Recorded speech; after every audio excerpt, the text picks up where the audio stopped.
There are stories in history that shimmer like gold, that speak in whispers beneath the weight of centuries, waiting for the quiet hours of night to come alive once more.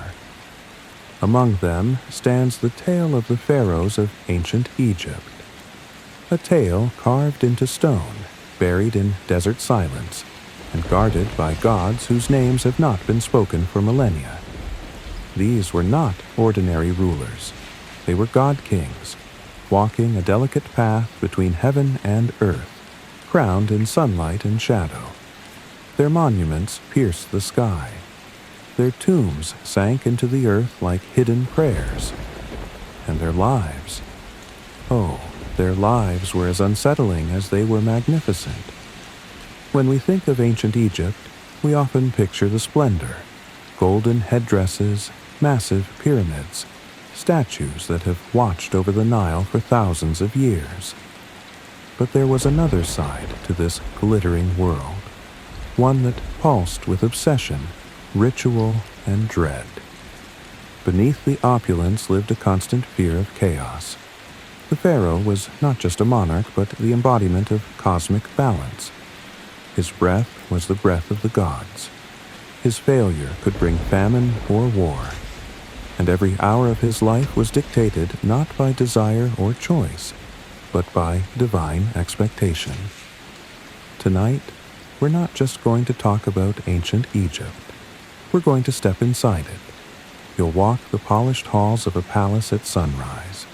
You'll smell the incense rising from temple altars, hear the quiet weeping of those chosen to be buried alive alongside their king. You'll meet rulers who married their own sisters, who built death traps to guard their secrets, and who thought they could defy mortality with stone and spell. You'll see how even the most powerful among them, like Ramses the Great or the boy king Tutankhamun, were haunted by illness, betrayal, and the crushing weight of eternity.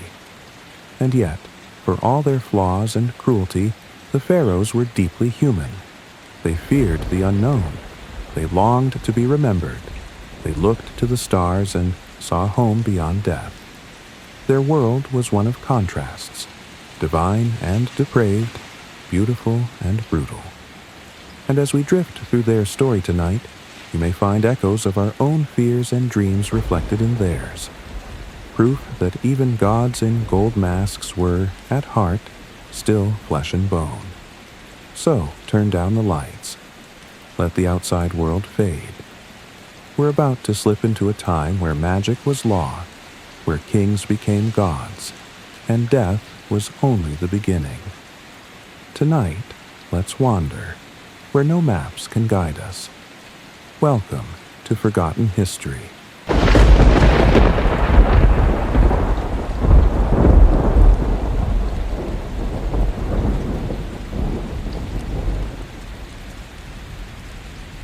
Long before the rise of marble empires and iron legions, there was a river that did not roar but breathed. The Nile, endless, steady, wound its way through a land so fertile it seemed kissed by the gods themselves.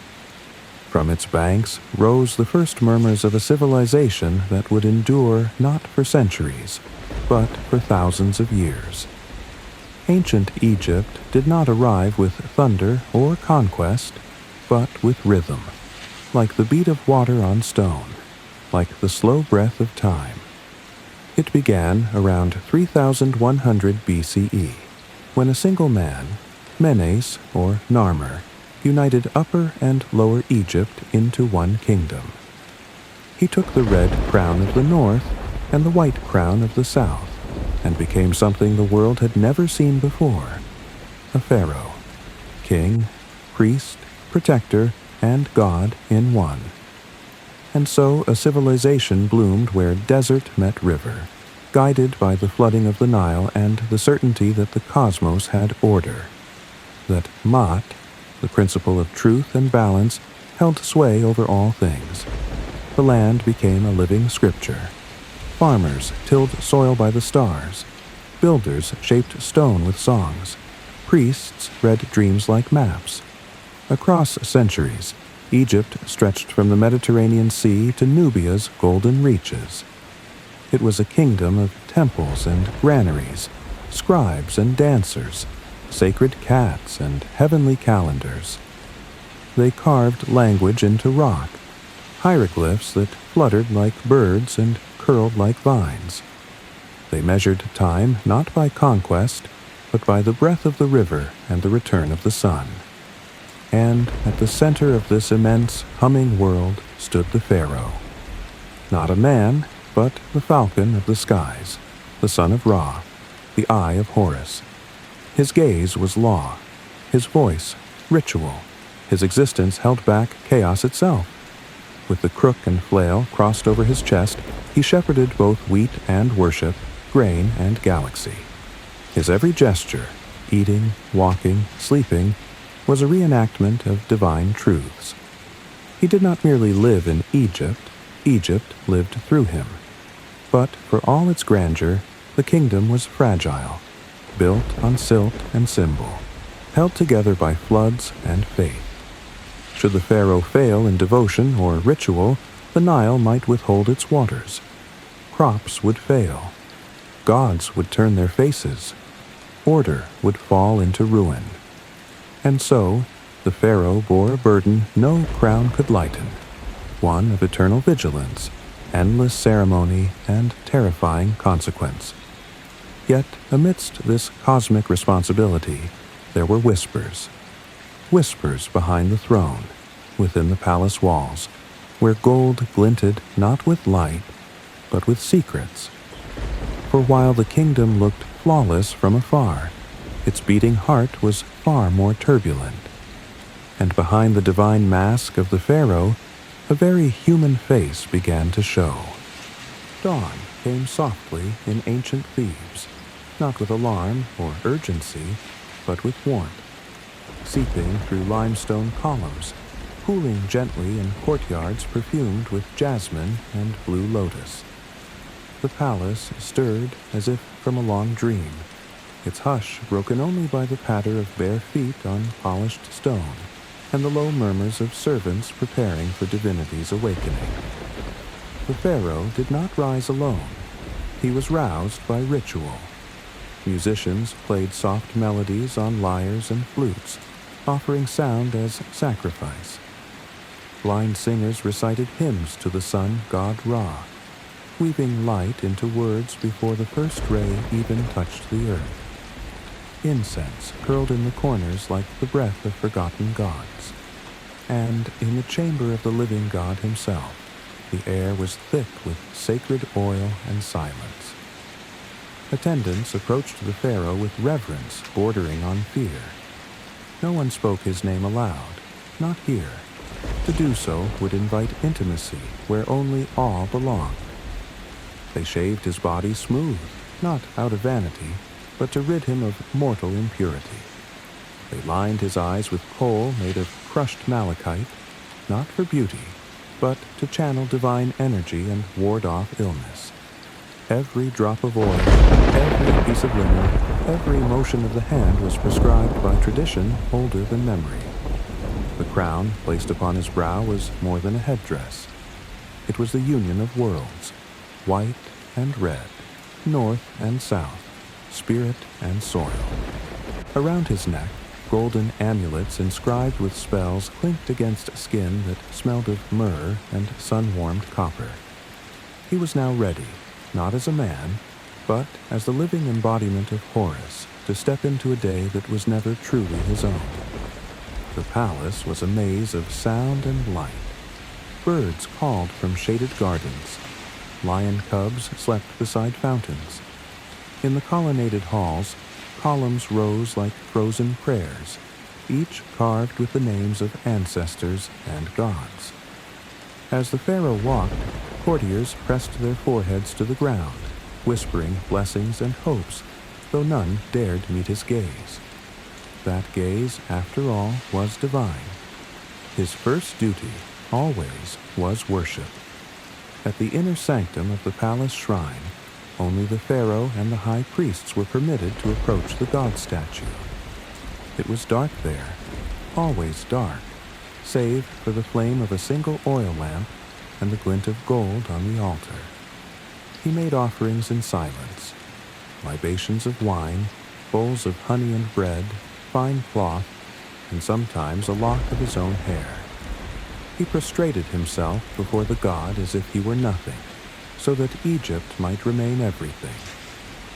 Once the veil of ritual lifted, the matters of state rushed in. The pharaoh ascended his golden throne in the judgment hall, flanked by towering sculptures of falcons and cobras, symbols of watchfulness and wrath. His vizier read aloud disputes between farmers, traders, nobles, generals. The pharaoh's voice was the law, not debated, not questioned, not delayed. When he spoke, scribes etched his words into clay tablets that would travel the length of the kingdom. A nod could move armies. A frown could unmake a man's life. But there were always ceremonies, always more. A temple dedication, a blessing for the Nile's flood, a grand procession through the city, with the pharaoh standing tall in a chariot lacquered in obsidian and inlaid with lapis lazuli. Children cheered and threw garlands of papyrus. Elders bowed so deeply they nearly kissed the dust. Along the route, statues of long-dead rulers watched in silence, perhaps remembering their own parades, their own fleeting glory. Even the pharaoh's movements were encoded with superstition. He entered each room right foot first to repel spirits. He dined only with his left hand, for the right was reserved for communion with the gods. He never allowed his shadow to touch a sacred statue, lest some ancient curse awaken and uncoil through the realm. Every act, no matter how mundane, was bound in myth. And yet, as the sun arced westward and the courtyards turned to amber, even gods grew weary. The pharaoh returned to his private quarters, where dancers moved like water, and musicians played lullabies meant to soothe not children, but kings. Goblets of wine were poured. Philosophers whispered theories of life, death, and stars. But even here, in the hush of privilege, the pharaoh's thoughts often wandered elsewhere. To the Valley of the Kings, to the tomb still being carved deep into the rock, where treasures were already gathering. Boats for the underworld, statues to serve him in death, food sealed in clay to feed him forever. Because no matter how full the day had been, no matter how many temples were blessed or laws decreed, the pharaoh knew something the others dared not say aloud. This life was only rehearsal, a test, a breath held before eternity. And if he failed, even slightly, the fields of reeds beyond death might remain forever beyond reach. That night, as he reclined beneath linen canopies and stared at the stars that once guided his ancestors, a single question lingered in the stillness. What happens when a god begins to doubt his own immortality? The palace may have been carved from alabaster and lined with gold, but for the pharaoh it was a cage. A beautiful one, yes, but a cage nonetheless. Within its towering halls and sacred courtyards, nothing was left to chance. Every step had been foretold. Every gesture mapped out centuries before his birth. And though he ruled over millions, he was, in the most private sense, profoundly alone. There was no such thing as privacy for a living god. He woke under the watch of servants. He bathed, while priests chanted prayers to cleanse his spirit. His meals were inspected by tasters. His dreams were read by scribes. Even his sighs were noted, interpreted as omens. The pharaoh may have worn a crown, but the weight he carried was not measured in gold. It was cosmic, invisible, crushing. Each morning, before his voice could speak to mortals, it had to first honor the divine. Rituals came before speech, incense before food, the gods before the people, not once, not occasionally, but every day, without fail. For if the Pharaoh faltered in his duties, even for a breath, it was believed that Maat itself, the sacred balance of the universe, would tremble. Imagine waking with the knowledge that a misstep could doom your kingdom, that a single broken rite, a forgotten prayer, a misplaced offering might bring drought, plague, or civil unrest. That responsibility pulsed in every chamber of the palace, humming beneath the polished floors, echoing through the corridors with the soft rustle of linen robes and the whispered prayers of trembling servants. He could not laugh too loud. He could not grieve too long. He could not love openly. His emotions were not his own. They belonged to Egypt, just as his body did. Every ache was a state matter. Every joy sanctioned. He was watched by priests, courtiers, foreign ambassadors, and even by his ancestors, whose statues lined the temple walls, eyes forever unblinking. And then there were the omens, the birds that flew west at dusk, the dreams of a drowned city, a crack in a temple column. Each sign was a message. Each message required interpretation, and every interpretation pointed to him. Was he pleasing the gods? Was his lineage pure enough? Was his devotion sufficient?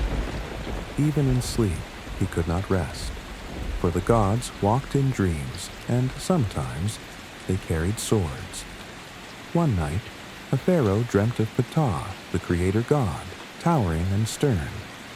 The deity struck him across the chest for failing to finish a temple. The next day, the king ordered the work doubled, tripled. Stone moved through moonless nights until the walls were raised.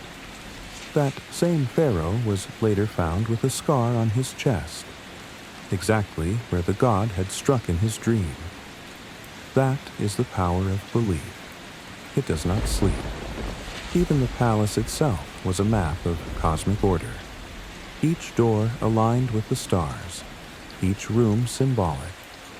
The pharaoh's bedchamber faced east, toward the rising sun, so that he might absorb its light and strength each morning. But at night, when the moon cast silver shadows across the columns, the silence was often unbearable. For in those hours, stripped of ceremony and spectacle, even a god could feel hollow. He had wives, many of them, chosen for politics, for bloodline, for prophecy. But love, that was dangerous. Attachment bred weakness. A favored wife might be envied, poisoned, erased from records. A son too cherished could become a threat. Even in his own family, trust was rationed. Intimacy, a liability. The pharaoh might sit at a feast surrounded by music, dancers, and praise, and feel nothing. Because every smile was calculated, every toast strategic. Behind every folded hand, a dagger of ambition might wait. Paranoia, in time, became not a symptom of madness, but a form of survival. And so, he withdrew. Some pharaohs turned inward, consumed by theology, hunting for meaning in glyphs and starlight. Others lashed outward, building monuments so massive they hoped history would hear them forever. But whether in silence or stone, they were speaking the same words.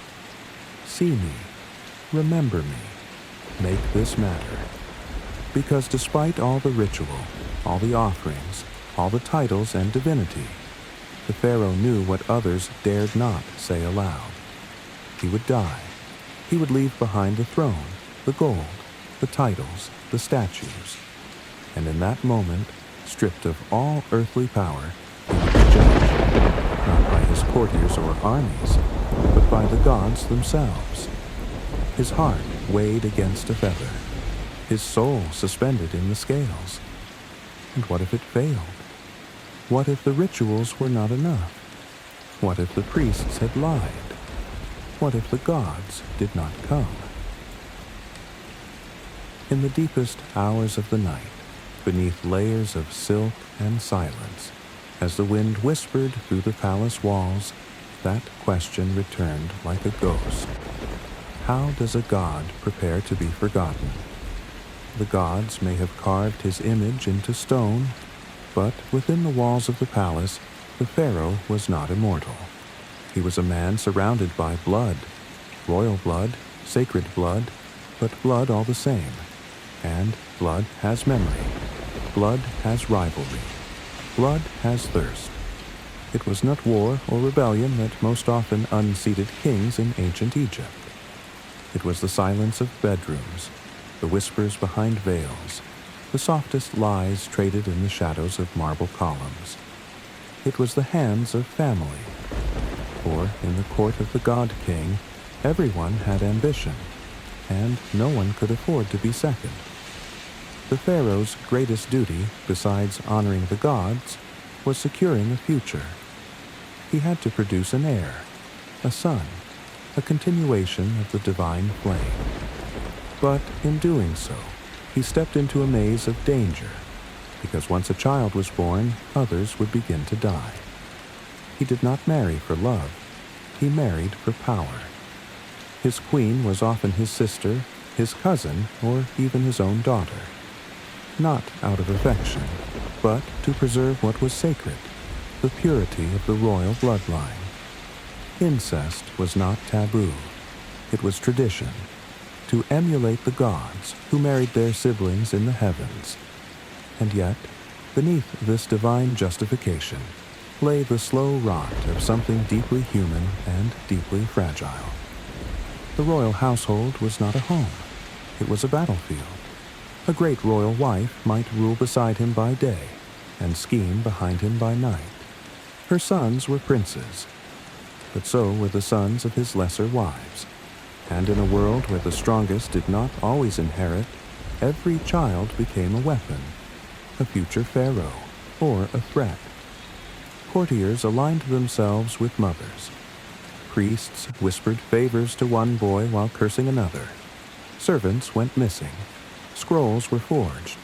There were always rumors of poison in the wine, of dreams turned to warnings, of statues whose eyes bled under moonlight.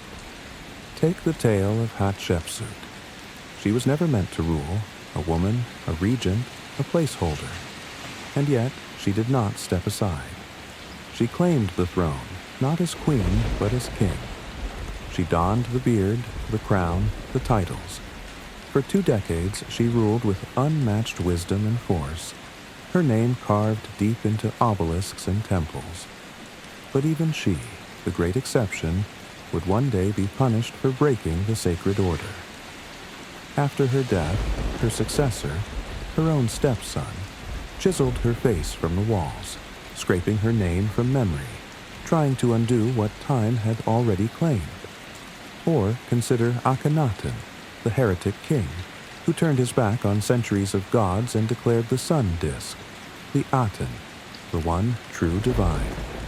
He moved the capital, changed his name, shattered temples, for love of a vision, or perhaps for the love of power. He made his queen, Nefertiti, into a goddess beside him, and perhaps, even took their daughter as his wife. The lines between devotion and delusion, between bloodline and obsession, blurred into myth. And what of the boy king, Tutankhamun, born of incest, crowned too young, dead too soon? His body, when found, bore the marks of fragility, twisted bones, a cleft palate, the genetic curses of generations repeating themselves. He died childless, alone, and yet in death he found more fame than in life, as if the gods had at last taken pity on a soul who bore their burden too early. But no tale is darker than that of Ramses III. In his final years, the palace became a hive of betrayal. One of his wives, Taye, plotted to have her son seize the throne. The plot was discovered, but only after the king's throat had been cut. His death was slow, his justice swift. The conspirators were forced to die by their own hand, but their ambition had already stained the sacred halls. and their whispers still linger. The palace was not stone. It was tension, a place where love could be a mask and loyalty a blade, where the faces on the frescoes smiled as if frozen in peace, while the real ones behind the curtain plotted and prayed, not to the gods, but to chance.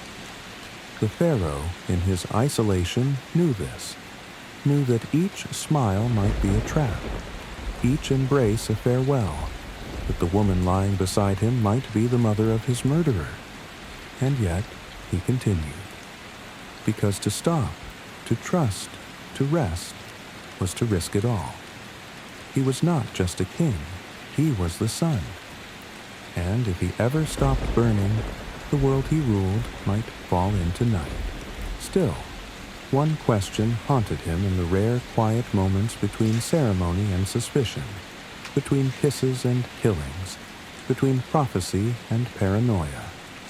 When a family becomes an empire, how do you know who still loves you? There are silences so deep they feel like the breath of the earth itself.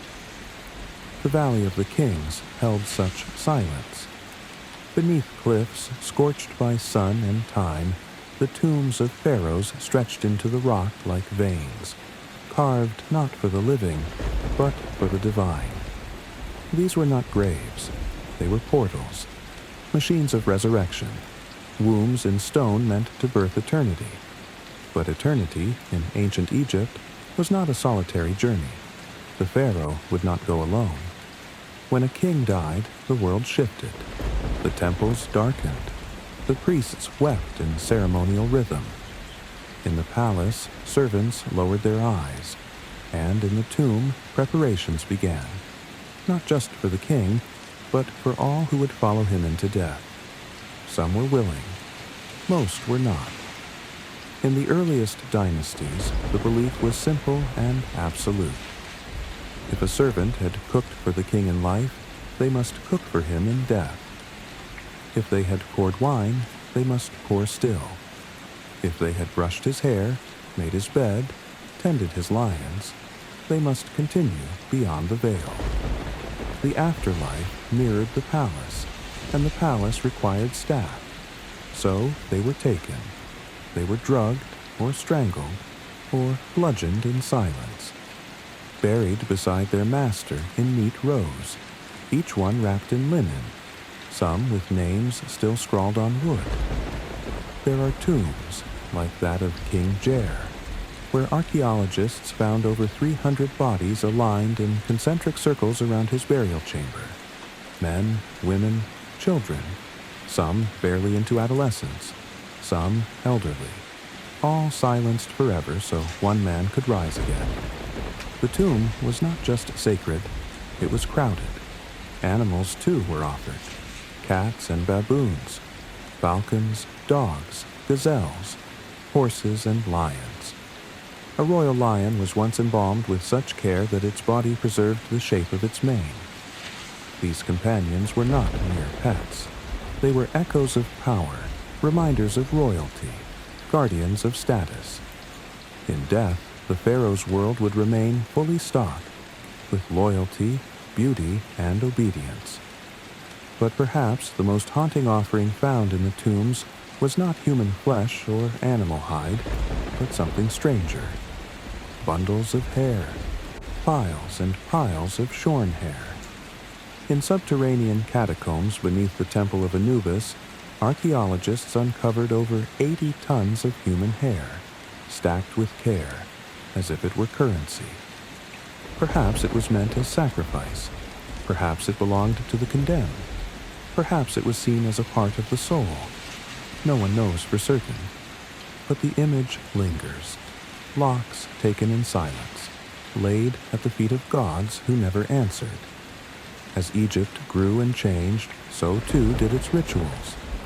The practice of retainer sacrifice began to fade. Not from kindness, but from symbolism.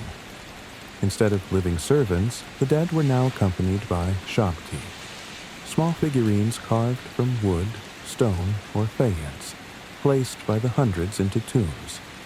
Each held a tiny tool and bore an inscription pledging to work for the king in the afterlife. In death, the pharaoh had created a new kind of workforce, eternal, tireless, and obedient.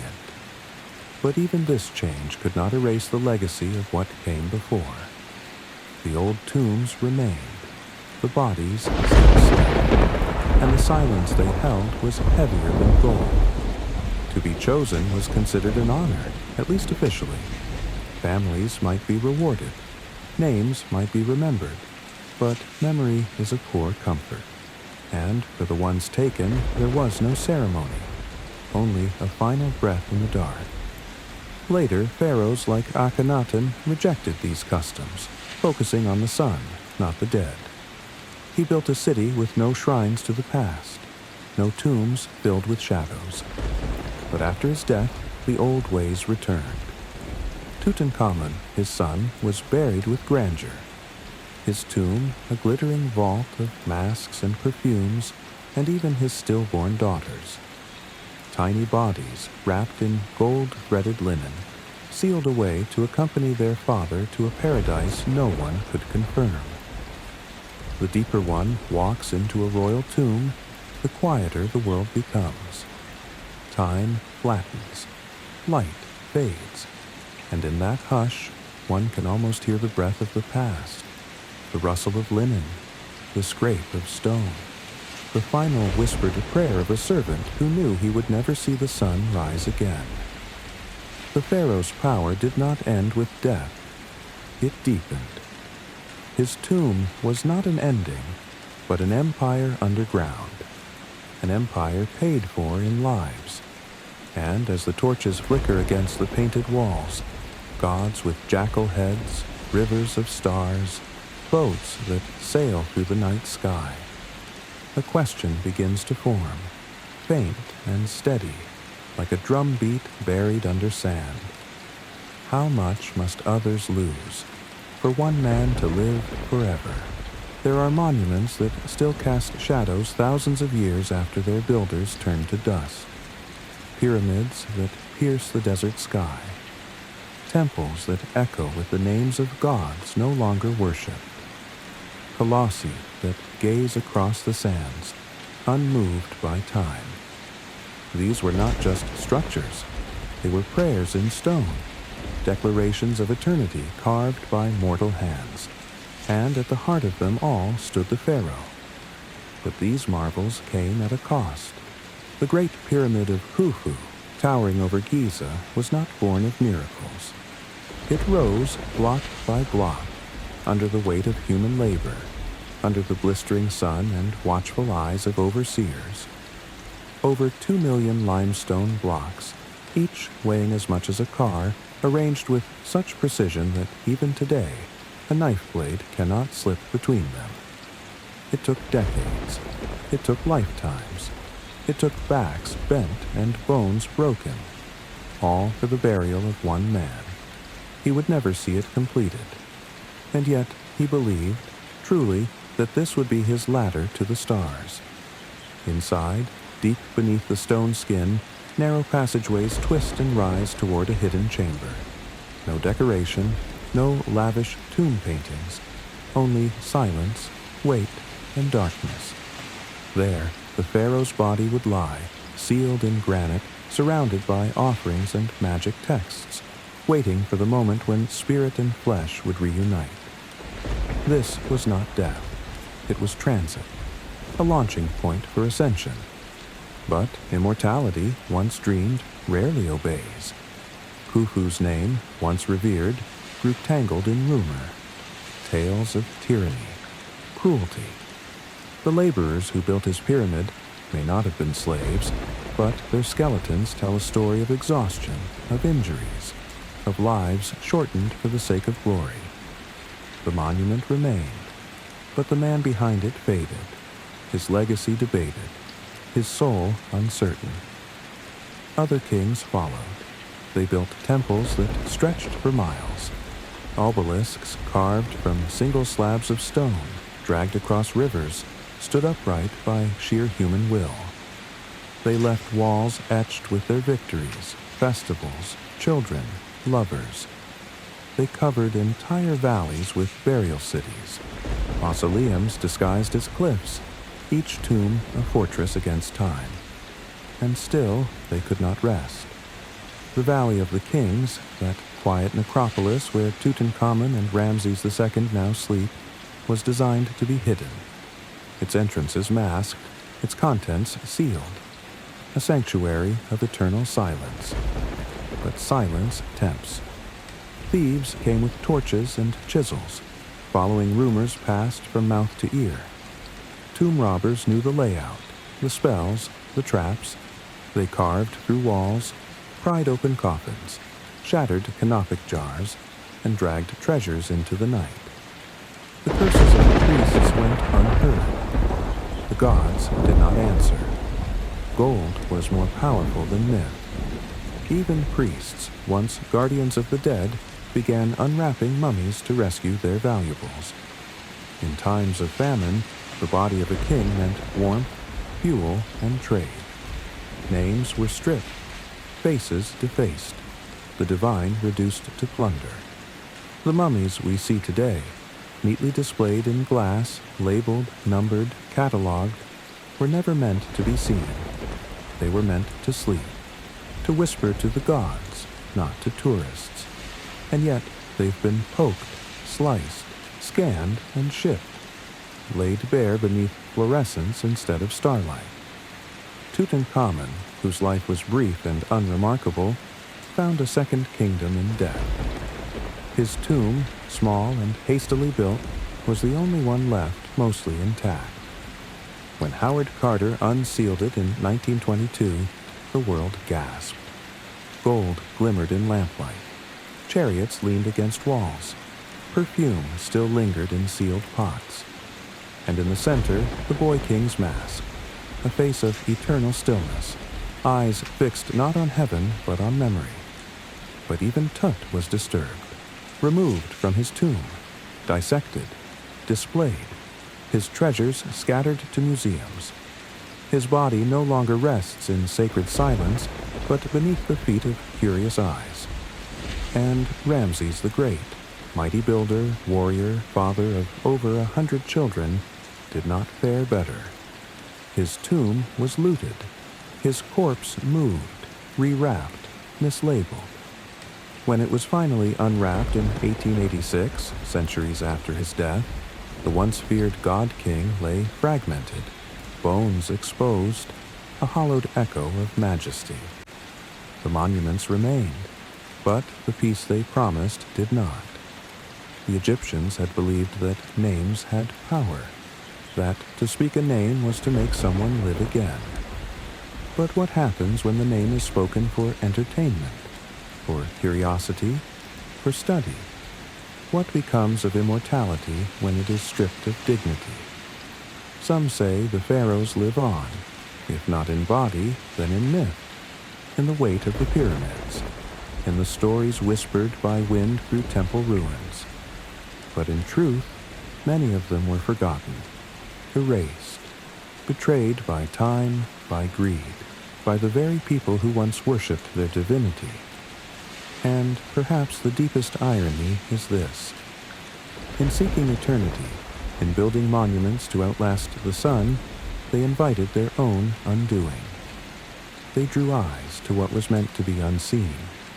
They built too high, too bright, too grand, because what is buried deeply cannot be stolen. But what stands proudly is always the first to fall. To look upon the image of a pharaoh is to see perfection. Flawless features, broad shoulders, youthful strength frozen in stone. The statues do not age. The masks do not wrinkle. The murals show no pain. But stone lies, and gold hides what flesh cannot. Beneath the makeup, behind the linen wrappings and ceremonial regalia, the god-kings of Egypt were still human. Fragile, breakable, often broken long before death took them. Tutankhamun, for all his glittering fame, was a boy carved from suffering. His spine was curved, his left foot twisted by bone necrosis. He walked with a cane, or perhaps not at all. More than 100 canes were found in his tomb, many worn from use. His parents, it seems, were siblings, his bloodline tangled so tightly it left no room for strength. Scans of his mummy revealed not just deformity, but injury. Fractures, a shattered knee, possibly the result of a fall. He had malaria, he had pain, he had little time. By 19, he was gone. He had no surviving children. The daughters he conceived with his young wife, his half-sister, were stillborn, their tiny bodies mummified and sealed in urns beside him, cradled in death by the silence he had always known. The gods had chosen him, but they had not spared him, and he was not alone. Pharaohs who claimed divine descent often bore the marks of too much closeness. Generations of intermarriage left signs in their bones: elongated skulls, fused vertebrae, cleft palates.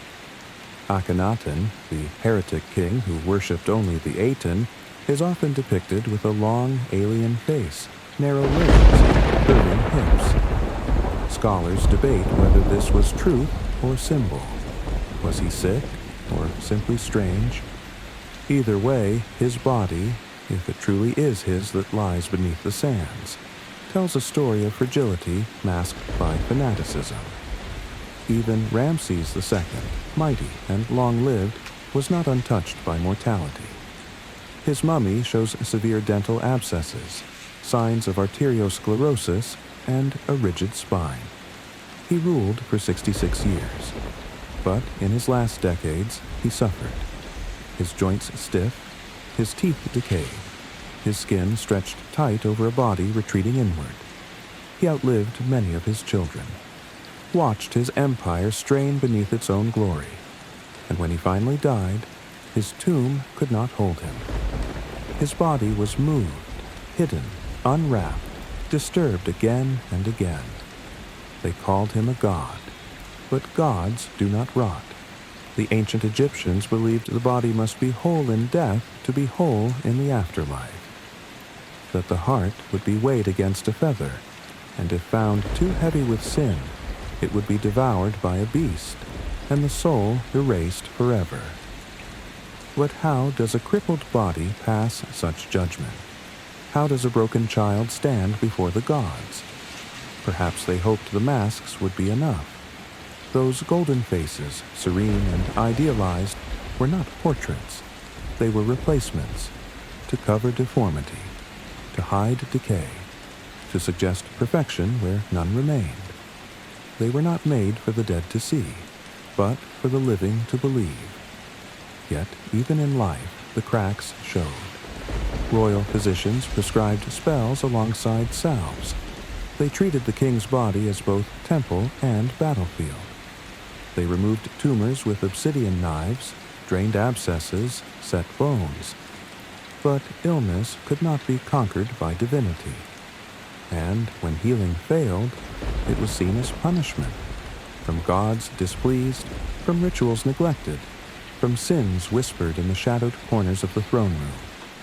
When a pharaoh weakened, rumors spread like desert wind. Could the god bleed? Could the god fall? Courtiers took sides. Heirs sharpened intentions. The sick king became a threat, not just to his own survival, but to the nation. For if he could not uphold Maat, could not greet the gods in strength, then the balance of the world itself might shatter. And so, illness was hidden. Death was denied. Mummies were sculpted to resemble youth. Names were kept alive through song, through carving, through forced remembrance. For in Egypt, to be forgotten was a second death, one more final than the first. But disease remembers what memory forgets.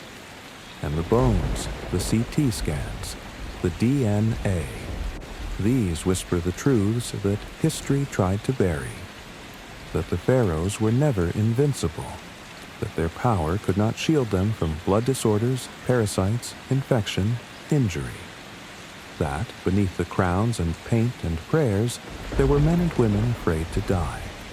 Some limped, some bled, some gasped in sleep, hearts too swollen with power or fear or both. Some wept where no one could see. Some screamed in dreams where gods appeared not as saviors, but as judges. And when the final moment came, it did not ask for lineage or divinity. It came in silence, in rot, in the closing of eyes that had once been worshipped.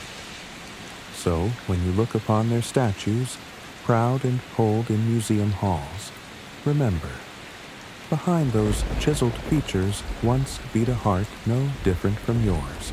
And what does it say of gods, when even they must suffer? By daylight, he was a god. And gods in Egypt did not walk. They processed. They did not dine. They feasted. They did not live. They performed. Every act, from the smallest sip of wine to the flick of a ceremonial whip, was a ripple in the divine fabric of the world. And so the Pharaoh's life unfolded not as a sequence of days, but as an unbroken rite.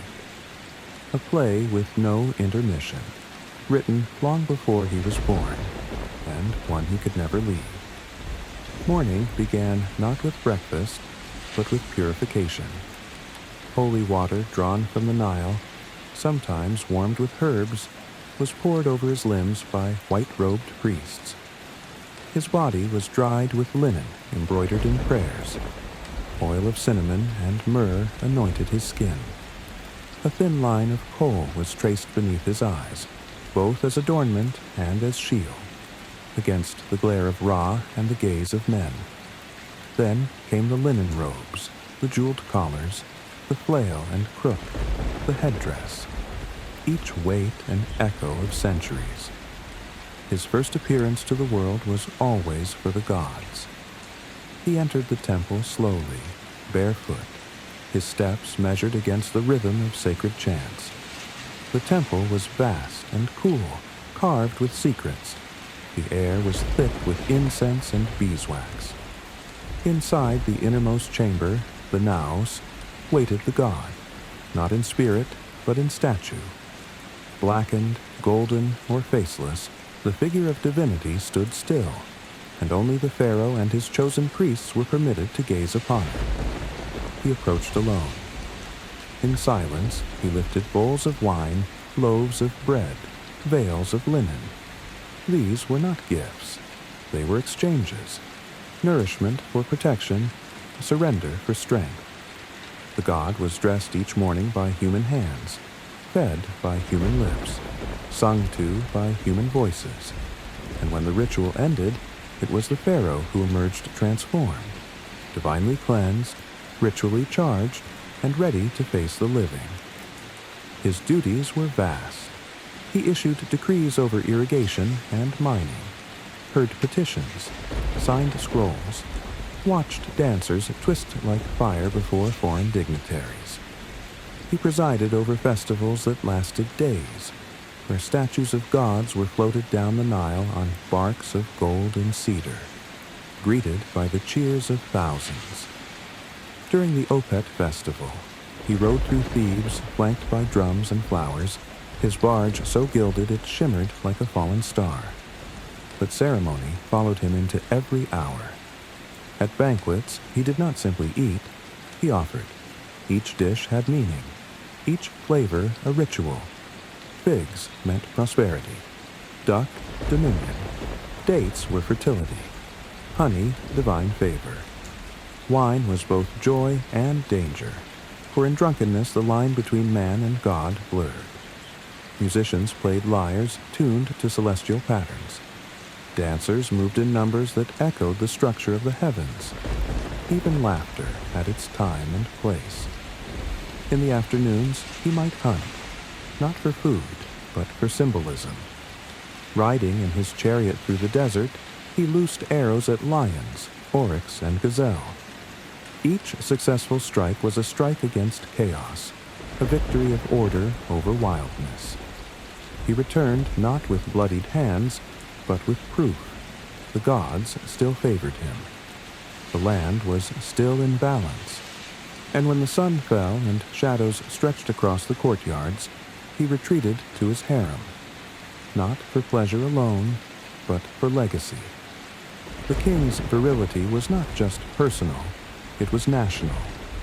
Each child he sired was a continuation of the sun. His chief wife waited in a chamber fragrant with lotus and cedar, while concubines sang lullabies to unseen infants. Behind every door, a new dynasty might stir. But even here, leisure was not without expectation. The queen was not only consort, she was priestess, oracle, protector of the royal name. She was taught the rites. She knew the stars. Her womb was temple and throne alike. And when she bore a son, the kingdom whispered, will he be stronger than his father, or softer, wiser, or cursed? Between acts of devotion and indulgence, between divine postures and whispered fatigue, the Pharaoh's day passed not like ours, but as a continuation of myth. He was Ra by morning, Osiris by night. A bridge between this world and the next. But bridges bear weight. He could never truly relax, for even in laughter, even in music, the gods were listening. A misstep in a festival might be taken as offense. A sour note might invite drought. A forgotten line in a hymn could bring misfortune to the entire land. So he smiled. He performed. He ruled. And in the darkest moments, perhaps when the last torch in the corridor had gone out, when the courtiers had left and the musicians had gone silent, he might lie in bed beneath canopies embroidered with stars, wondering, when every joy must serve a purpose, when every luxury masks obligation, when every moment is scripted by fate, what part of him, if any, is still real? Even the most gilded days must fade. The feasts, the festivals, the fanfare, all fell quiet eventually. When the chants ended and the courtiers disappeared into shadow, the pharaoh was left with something heavier than gold: time. And time in Egypt was never measured in hours or years. It was measured in eternity. From the moment he was crowned, a pharaoh began building his afterlife. Not metaphorically, not philosophically, literally. Every quarry opened in his name, every artisan summoned. Every brick laid in the desert heat was part of a larger plan. His tomb, his memory, his second kingdom, the one that would last long after the first had turned to dust. These were not modest graves. Ramses II, called the Great, covered Egypt in his likeness. Temples bore his image 100 feet tall, staring forever across the shifting sands. Obelisks, chiseled with his victories, stood like frozen lightning bolts. His name was carved deeper than any predecessor's, repeated until it became a kind of divine echo. In his lifetime, he was worshipped. In his death, he demanded the same. He fathered over 100 children, built a city, a mortuary temple the size of a small kingdom. He even prepared multiple tombs, just in case. His reign stretched more than 6 decades, so long that many Egyptians believed he had already become immortal. When he finally died, it was as if time itself hiccuped. But his ambition was not unique. Akhenaten tried to immortalize himself not through scale, but through rupture. He erased the old gods, raised a new one, the Aten, the sun disk, and made himself its prophet. His capital was not built beside the Nile, but in the raw emptiness of the desert, far from tradition. Its temples were roofless, open to the sun. Its art was strange, elongated, fluid, intimate. He sang to the sun like a lover, like a child. And in doing so, he hoped to transcend history. He did, but not as he imagined. After his death, his memory was buried, his name scratched from records, his temples dismantled, his vision undone by successors who whispered that he had gone mad. His own son, Tutankhaten, changed his name, became Tutankhamun, and returned Egypt to the old ways. The Aten was extinguished, and Akhenaten became a ghost. Cleopatra, last of the pharaohs, played a different game. Her immortality was not carved in stone, but in politics. She seduced Rome, brokered peace with power, gambled with her empire's fate. Her voice is lost to history, but her story remains louder than most. When she died, Egypt died with her. No pharaoh ever followed, and yet her name lingers, scandalous, misunderstood, eternal. But immortality is not given, it is chased, and the chase leaves scars. The tomb of Khufu, greatest of the pyramids, was sealed with impossible precision. Yet nothing inside remains, looted, empty. His sarcophagus lies bare, like a forgotten cradle. For all its size, for all its awe, it could not protect his legacy. His name is known, yes, but his story. It slips through fingers like sand. So too with Seti I, whose tomb was among the most elaborately decorated. Its walls glowed with color, its ceiling mapped the stars. Yet even his body was moved, hidden, unwrapped. His resting place became a corridor for scholars, thieves, tourists. Reverence became curiosity. Silence became chatter. Perhaps this is the great paradox of the pharaohs. The more they tried to live forever, the more violently time responded. The more they built, the more they left behind for time to dismantle. The more they hoarded, the more there was to steal. And the more they sculpted their names into stone, the more tempting it became to chisel them out. Some were forgotten by design. Damnatio memoriae, the condemnation of memory, Egypt's harshest sentence, to be stripped from history, to have statues defaced, names erased, tombs left unmarked. For a pharaoh, this was worse than death. It was the destruction of the soul. Others simply faded. No scandal, no erasure, just dust and silence. They ruled. They died. Their temples crumbled. Their names fell from memory like petals from a drying bloom. Not cursed, not hated, just gone. And yet, some endured. We speak them even now. Khufu, Hatshepsut, Akhenaten, Tutankhamun, Ramses, Cleopatra. Their stories, twisted and worn, still survive. Their images still watch us from museum glass and moonlit ruins. They live in our imaginations, if not in our prayers. Perhaps this is the real afterlife, not one of gold or gardens, but of memory. A quiet immortality built not of stone, but of story. But if that is true, if legacy is what truly lasts, then another question rises like a cobra in the dark. Did they build for themselves, or for us? Wind moves differently in the ruins. It does not rush. It lingers, like breath withheld. And among the broken stones of once mighty palaces, it whispers a truth older than any tomb. Even gods can be forgotten. The pharaohs did not fall in a single moment. There was no thunderclap, no final scream. Their end came like dusk, gradual, indifferent, inevitable. The Nile still rose and fell. The sun still climbed its arc.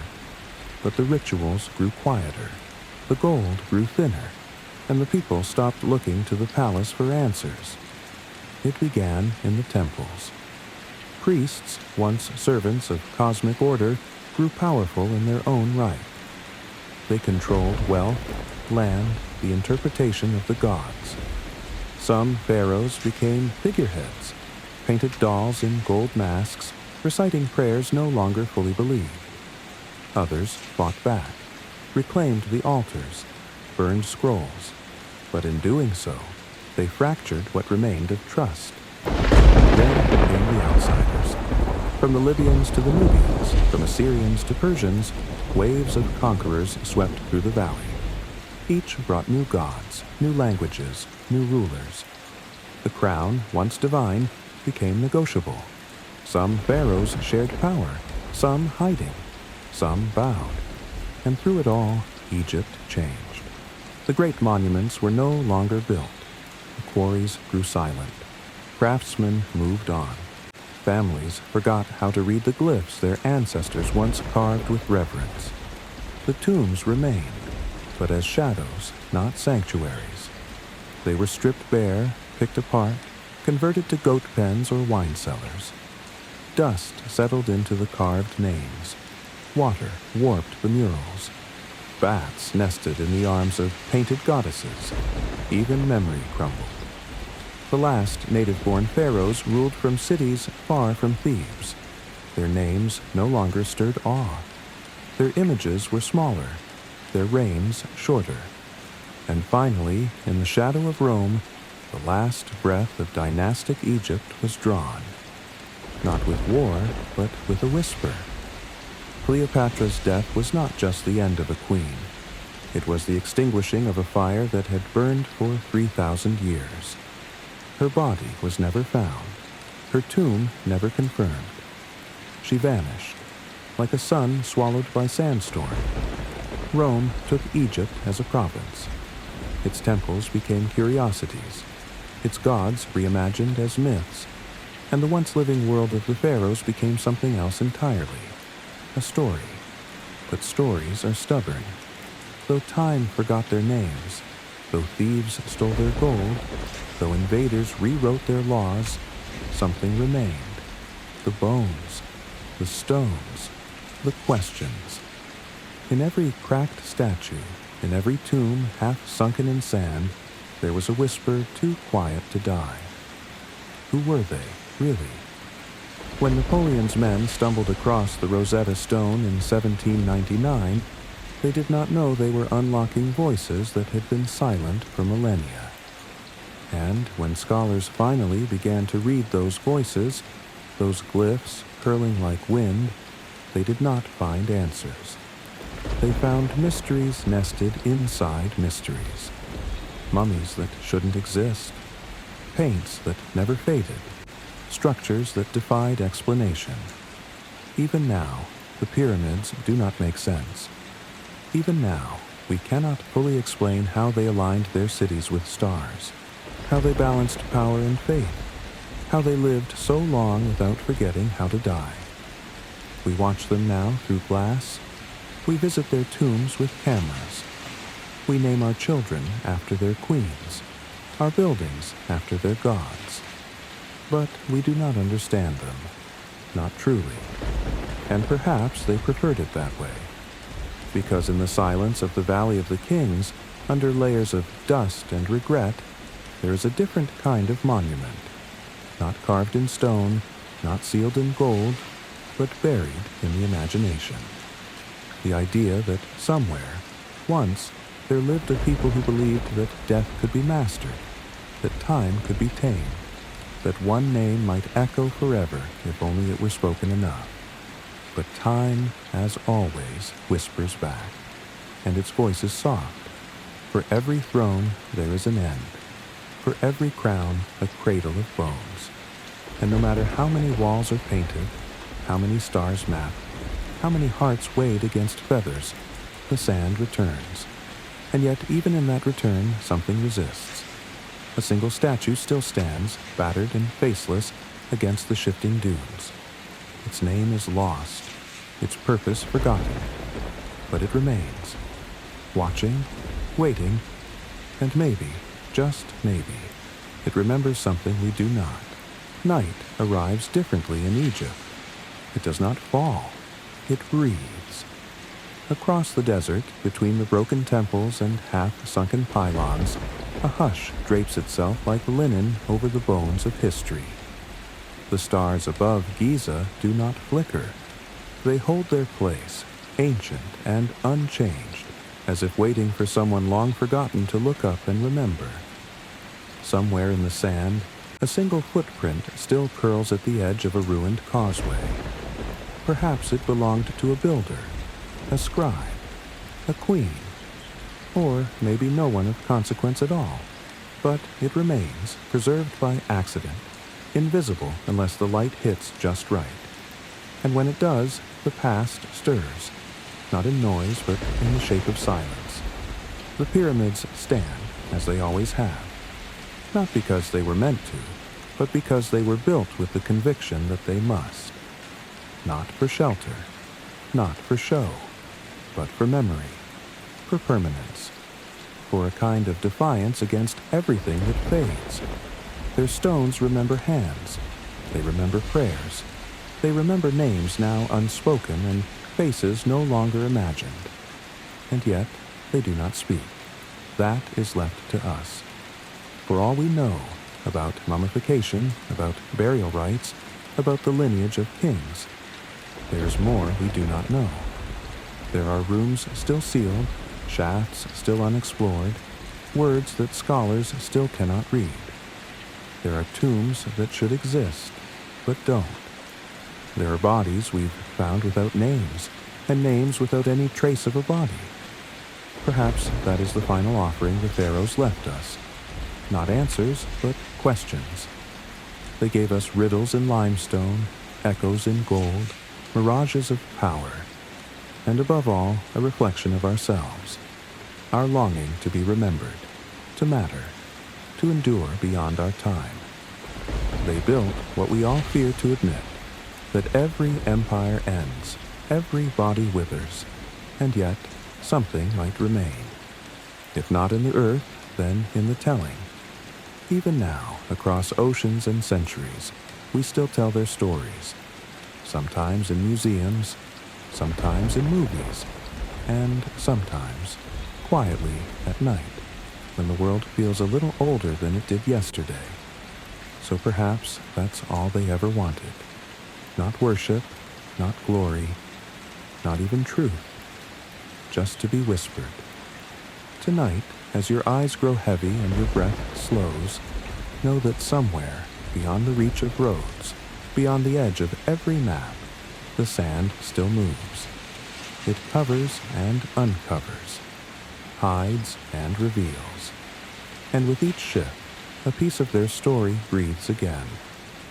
Maybe there's a room still sealed beneath a collapsed stairwell in the Valley of the Kings. Maybe a tablet lies face down under an olive tree where a temple once stood. Maybe a name, long lost, will find its way back into speech when someone dreams of it by accident. Or maybe not everything needs to be found. Maybe the mystery itself is the monument, and if you listen carefully beneath the hush of desert winds, between the shadows of columns that no longer touch their roof, you might hear it. Not a voice, not a song, but a presence, software patient, waiting not to be seen, but to be remembered. Tonight, let the past wrap itself around you. Let it hum in your bones like an old lullaby. Let it carry you, not back, but deep, into a world where time does not run forward, but in circles, where kings do not die, they sleep, and where stories are not told, but dreamed. The pyramids do not ask you to understand them, only to stand still, only to wonder, only to remember. Somewhere beneath the dunes, a whisper still waits. Tonight, let's wander where no maps can guide us. To forgotten history.